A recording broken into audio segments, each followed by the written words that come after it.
You know, if you take people, and I've told you this, and you expose them voluntarily to things that they are avoiding and are afraid of, you know, that they know they need to overcome in order to meet their goals, their self-defined goals.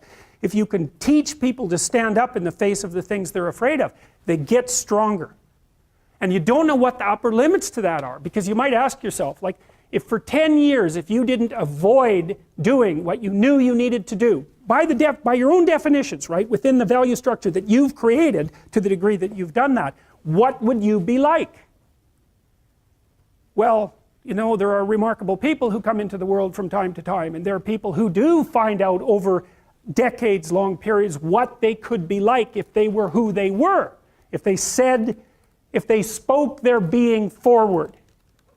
And they get stronger and stronger and stronger, and we don't know the limits to that. We do not know the limits to that. And so you could say, well, in part, perhaps the reason that you're suffering unbearably can be left at your feet, because you're not everything you could be, and you know it. And of course, that's a terrible thing to admit, and it's a terrible thing to consider, but there's real promise in it, right? Because it means that perhaps there's another way that you could look at the world, and another way that you could act in the world, so what it would reflect back to you would be much better than what it reflects back to you now. And then the second part of that is, well, imagine that many people did that, because we've done a lot as human beings. We've done a lot of remarkable things, and I've told you already, I think before, that today, for example, about 250,000 people will be lifted out of abject poverty, and about 300,000 people attached to the electrical power grid. We're lifting people out of poverty collectively at a faster rate that's ever occurred in the history of humankind by a huge margin. And that's been going on unbelievably quickly since the year 2000. The UN had planned to have poverty between 2000 and 2015, and it was accomplished by 2013. So there's inequality developing in many places, and you hear lots of political agitation about that. But overall, the tide is lifting everyone up, and that's a great thing, and we have no idea how fast we could multiply that if people got their act together and really aimed at it. Because, you know, my experience is with people that we're probably running at about 51% of our capacity. I mean, you can think about this yourselves. I often ask undergraduates how many hours a day you waste, or how many hours a week you waste, and the classic answer is something like 4 to 6 hours a day. You know, inefficient studying, watching things on YouTube that not only do you not want to watch, that you don't even care about, that make you feel horrible about watching after you're done. That's probably 4 hours right there. You know, you think, well, that's 25 hours a week, it's 100 hours a month, that's 2.5 full work weeks, it's half a year of work weeks per year. And if your time is worth $20 an hour, which is a radical underestimate, it's probably more like 50 if you think about it in terms of deferred wages. If you're wasting 20 hours a week, you're wasting $50,000 a year. And you are doing that right now. And it's because you're young, wasting $50,000 a year is a way bigger catastrophe than it would be for me to waste it, because I'm not going to last nearly as long. And so if your life isn't everything it could be, you could ask yourself, well, what would happen if you just stopped wasting the opportunities that are in front of you? You'd be, who knows how much more efficient? 10 times more efficient, 20 times more efficient. That's the Pareto distribution. You have no idea how efficient people get. It's off the charts.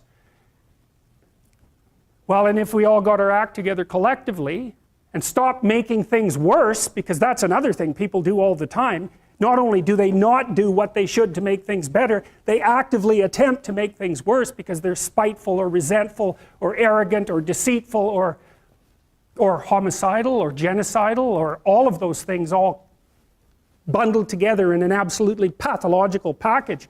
If people stopped really, really trying just to make things worse, we have no idea how much better they would get just because of that.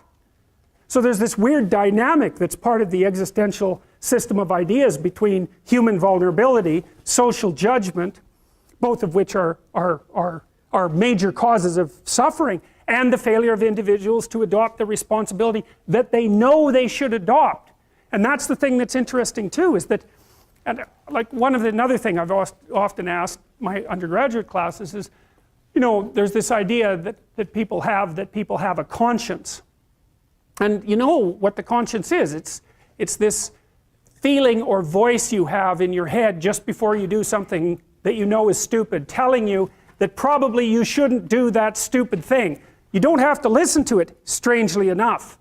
But you go ahead and do it anyways, and then, of course, exactly what the conscience told you was going to happen inevitably happens, so that you feel even stupider about it than you would if it happened by accident. Because you know, I knew this was going to happen, I got a warning it was going to happen, and I went and did it anyways. And the funny thing too is that that conscience operates within people, and we really don't understand what the hell that is. So you might say, well, what would happen if you abided by your conscience for 5 years or for 10 years? What sort of position might you be in? What sort of family might you have? What sort of relationship might you be able to forge?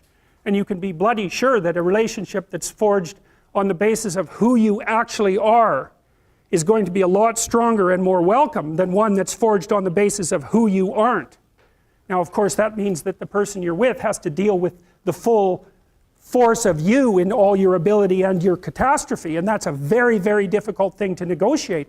But if you do negotiate it, well, at least you have something, you have somewhere solid to stand, and you have somewhere to live, you have a real life, and it's a great basis upon which to bring children into the world, for example, because you can have an actual relationship with them instead of torturing them half to death, which is what happens in a tremendously large minority of cases. Well, it's more than that too, because, and this is what I'll close with, and this is why I wanted to introduce Solzhenitsyn's writings to you. You see, because it isn't merely that your fate depends on whether or not you get your act together and to what degree you decide that you're going to live out your own genuine being. It isn't only your fate, it's the fate of everyone that you're networked with.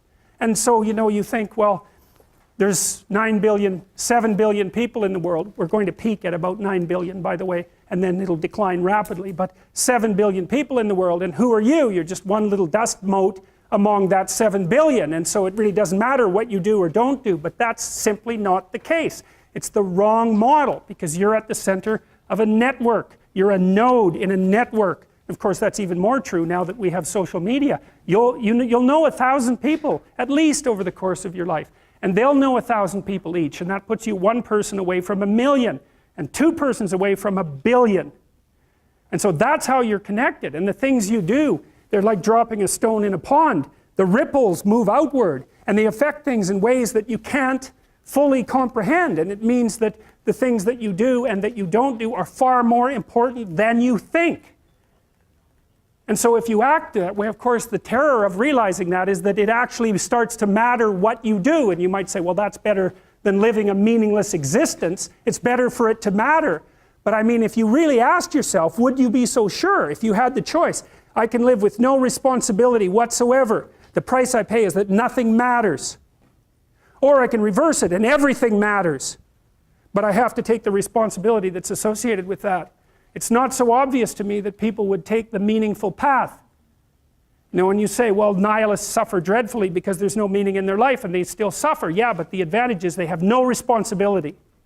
So that's the payoff, and I actually think that's the motivation. Say, well, I can't help being nihilistic. All my belief systems have collapsed. It's like, yeah, maybe. Maybe you've just allowed them to collapse because it's a hell of a lot easier than acting them out. And the price you pay is some meaningless suffering, but you can always whine about that and people will feel sorry for you, and you have the option of taking the pathway of the martyr, so that's a pretty good deal, all things considered, especially when the alternative is to bear your burden properly and to live forthrightly in the world. Well, what Solzhenitsyn figured out, and so many people in the 20th century, it's not just him, even though he's the best example, is that if you live a pathological life, you pathologize your society. And if enough people do that, then it's hell. Really. Really. And you can read the Gulag Archipelago if you have the fortitude to do that, and you'll see exactly what hell is like. And then you can decide if that's a place you'd like to visit, or even more importantly, if it's a place you'd like to visit and take all your family and friends. Because that's what happened in the 20th century.